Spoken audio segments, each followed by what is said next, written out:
Este é o Sol. Desde o ano 10.000 a.C., a história abunda em pinturas e escritos que refletem o respeito e a adoração dos povos por este astro. E é simples entender o porquê, com seu aparecimento todas as manhãs, trazendo visão, calor e segurança, salvando-os do frio e da escuridão da noite repleta de predadores.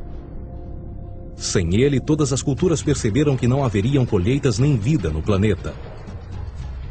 Estas realidades fizeram do Sol o astro mais adorado de todos.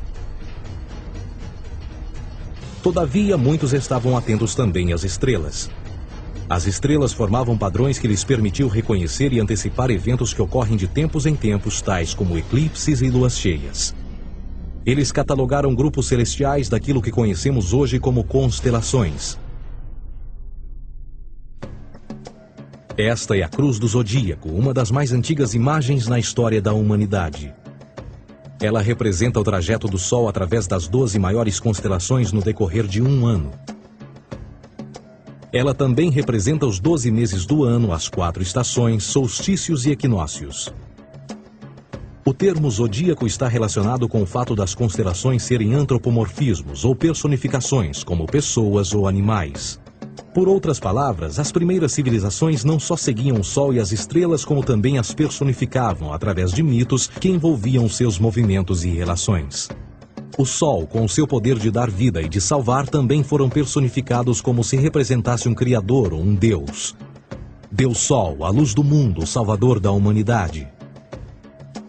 Igualmente, as 12 constelações representaram lugares de viagem para o Deus Sol e foram nomeados por elementos da natureza que aconteciam nesses períodos de tempo. Por exemplo, Aquários, o portador da água que traz as chuvas da primavera. Este é Horus. Ele é o Deus Sol do Egito de 3.000 a.C. Ele é o Sol antropomorfizado e a sua vida é uma série de mitos alegóricos que envolvem o movimento do Sol no céu. Dos antigos hieróglifos egípcios conheceu-se muito sobre esse Messias solar. Por exemplo, Horus, sendo o Sol, tinha como inimigo o Deus Sete, que era a personificação das trevas ou da noite. E metaforicamente falando, todas as manhãs Horus ganhava a batalha contra Sete. E no fim da tarde, Sete conquistava Horus e o enviava para o mundo das trevas. Será importante frisar que trevas versus luz ou bem versus mal tem sido uma dualidade mitológica onipresente que ainda hoje é usada em muitos níveis. No geral, a história de Horus é a seguinte. Horus nasceu em 25 de dezembro da Virgem Isis Mary. O seu nascimento foi acompanhado por uma estrela no oeste, que por sua vez foi seguida por 3 reis em busca do Salvador recém-nascido. Aos 12 anos era uma criança prodígio nos ensinamentos, e aos 30 anos ele foi batizado por uma figura conhecida por Anup, e assim começou o seu ministério. Horus teve 12 discípulos e viajou com eles, fazendo milagres tais como curar os enfermos e andar sobre as águas. Horus também era conhecido por vários nomes como a Verdade, a Luz, o Filho Adorado de Deus, o Bom Pastor, Cordeiro de Deus, entre muitos outros. Depois de ter sido traído por Tifão, Horus foi crucificado, enterrado por 3 dias e então ressuscitou. Estes atributos de Horus, originais ou não, parecem influenciar várias culturas mundiais e muitos outros deuses encontrados com a mesma estrutura mitológica. Atis da Firígia nasceu da Virgem Nana em 25 de dezembro. Crucificado, foi posto na tumba e 3 dias depois ressuscitou. Krishna, da Índia, nasceu da Virgem Davaki com uma estrela no ocidente assinalando sua chegada, fez milagres juntamente com seus discípulos e após sua morte ressuscita. Dionísio da Grécia nasceu de uma virgem em 25 de dezembro. Foi um professor peregrino que praticou milagres como transformar água em vinho e é referenciado como Rei dos Reis, Filho unigênito de Deus, o início e o fim, entre muitas outras coisas, e após sua morte ressuscitou. Mitra da Pérsia nasceu de uma virgem em 25 de dezembro. Ele teve 12 discípulos e fazia milagres.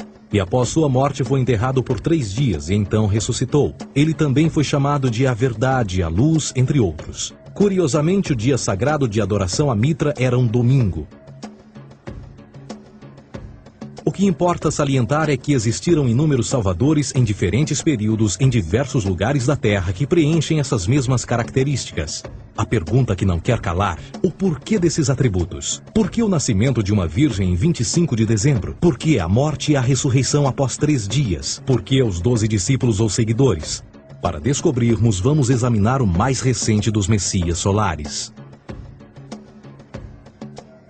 Jesus Cristo nasceu em 25 de dezembro em Belém. Ao nascer foi anunciado por uma estrela no ocidente que seria seguida por 3 reis magos para encontrar e adorar um novo Salvador. Tornou-se pregador aos 12 anos. Aos 30 anos foi batizado por João Batista e então iniciou seu ministério. Jesus teve 12 discípulos que viajaram com ele praticando milagres como curar doentes, andar sobre a água, ressuscitar mortos. Ele também é conhecido como Rei dos Reis, o Filho de Deus, a luz do mundo, o início e o fim, o Cordeiro de Deus, entre muitos outros. Depois de ter sido traído por seu discípulo Judas por 30 moedas de prata, ele foi crucificado, posto em uma tumba e após 3 dias ele ressuscitou e ascendeu aos céus. Em primeiro lugar, a sequência do nascimento é completamente astrológica.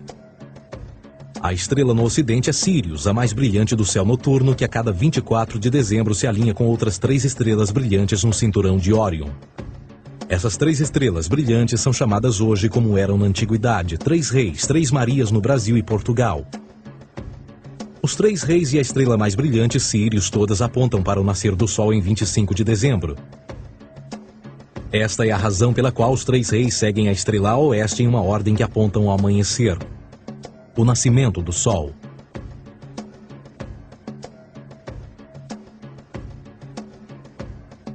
A Virgem Maria é a constelação de Virgo, também conhecida como Virgo, a Virgem. Virgo em latim significa virgem.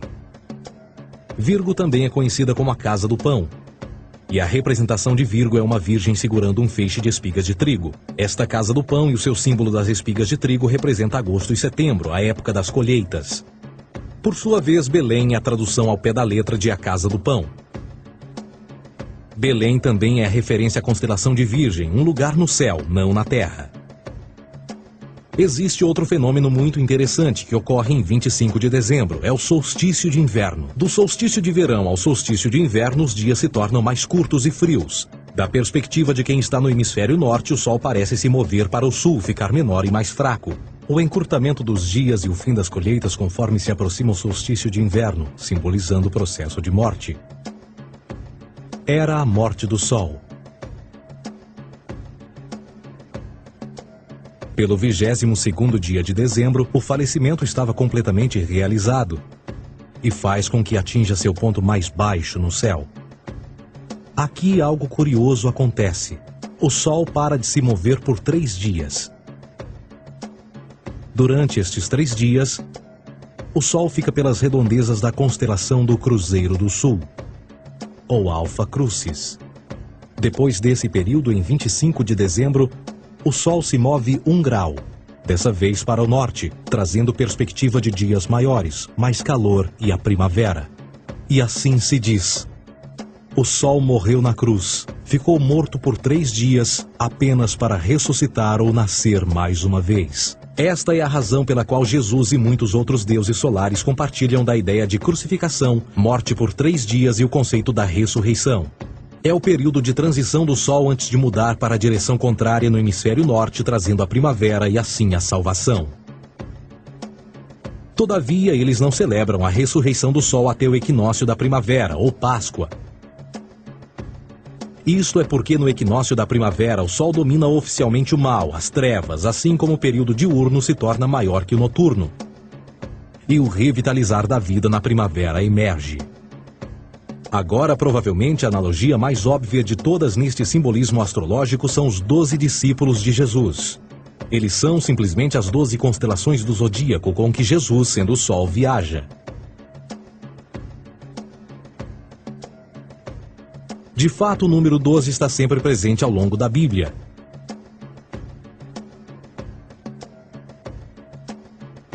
Voltando à cruz do zodíaco, o elemento figurativo da vida é o Sol. Isto não é uma mera representação artística ou ferramenta para seguir os movimentos do Sol. Era também um símbolo espiritual pagão.